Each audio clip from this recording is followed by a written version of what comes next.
Mga kasayan, meron tayong gagawid na magkakabit ng cellphone holder with charger. Ito siya kasayan na. Ngayon kung magkakabit ka ng voltmeter, parehas lang naman sila ng paglalagay. Ito yung nag-shoutout, yung shoutout natin at basahin mo na. Shoutout kay J. III. Kasayan, good day po.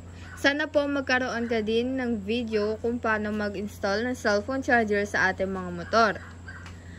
Nag-comment siya sa videong full wave comparison, bagong battery, lumang battery at walang battery. Shoutout din kay Dongs TV. Shoutout sa iyo, Dong TV at J. III. Ito siya kasayan ha. Napakasimple lang naman ito. Parang voltmeter lang ang paglalagay. Kaya ito rin ang kulay niya ha. Red at saka yung black. Yung red ilalagay natin sa accessory wire. Yung black lalagay natin sa negative o body ground. Okay na kaagad siya.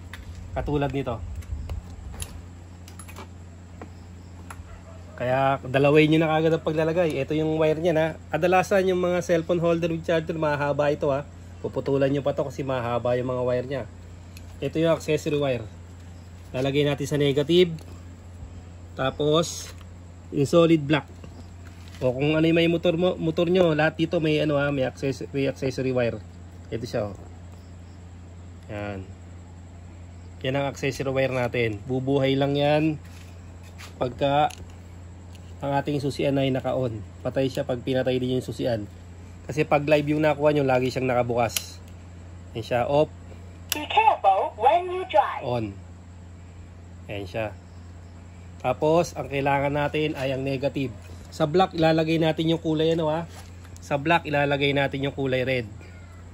Tapos, yung black ng cellphone holder with charger, ilalagay naman natin sa ano, sa negative o body ground. Ang negative ng Honda ay kulay green. Ito siya, yung paglalagyan natin. Dito manggagaling oh. Lalagay muna dito kailangan sa positive o accessory wire ha. Dito natin lalagyan.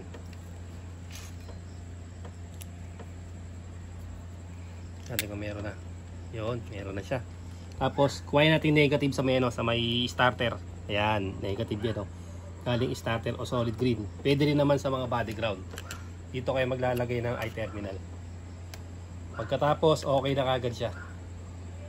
Ganun lang kabilis yung paglalagay. Parehas na parehas nito. Hindi nyo lang siya pwedeng ilagay sa ano ha. Sa positive kasi lagi siyang nakabukas. Dapat sa voltmeter, accessory wire pagbukas lang ng susian tsaka siya gagana. Body ground yung kulay black niya ha, or negative ng ating harness kulay green. Ayan siya. Okay, ngayon syempre naka live yun, laging buhay, kaya kailangan sa accessory wire katulad yan.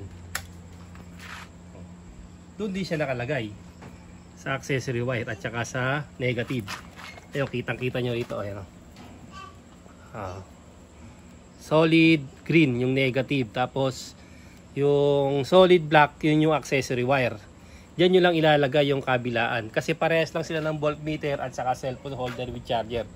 Parehas lang ng paglalagay. Ayan, kagaya nito, halimbawa mga negative sa body ground nyo lang siya ilalagay.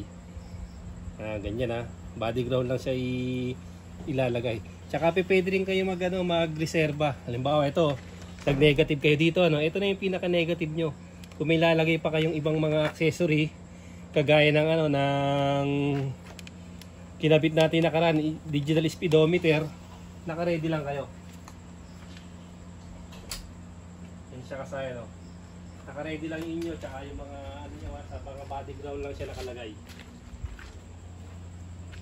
Ito siya kasaya, no? Bawa ito, may mga negative din yan. Tsaka accessory wire automatic. Dito rin natin kinuha yan. Yan. Ito, tutong mo rito. Dito rin natin ito kinuha kung napanood nyo to. Kinuha rin natin siya sa brake switch. Kasi ang lahat ng brake switch ng motor, kahit mga rider, puro may ano yan,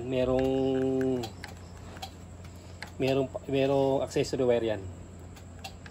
Pag magre-ready kayo, ganyan ang gagawin nyo. Tapos body ground, yan mo tornilyo to.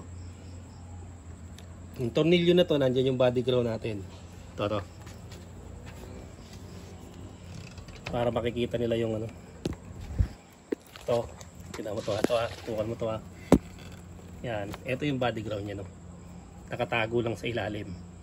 May body ground na kagad. Kaya kahit anong motor, pwede yung gawin yun. Kahit hindi na kayo magbukas nito. Kasi ito yung brake light. Lahat dito may positive yan. Basta nagano kayo, may positive. Yan nakalagay din to. Pinagkabit tayo ng digital speedometer. Ang pinaglagyan nito, cellphone holder with charger din. Ganun din. Ilalagay lang din sa accessory wire at saka sa negative. Kaya napakasimple lang kasaya ng paglalagay niyan. Parehas lang sila. Pag meron pa kayong hindi naunawaan, mag-comment lang kayo. Sasagutin natin yan. Tsaka yung mga magre-request yan, pag meron naman tayong pagsasampulan, magagawa natin ng video yan. Hanggang dito na lang mga kasayan. Salamat sa panonood.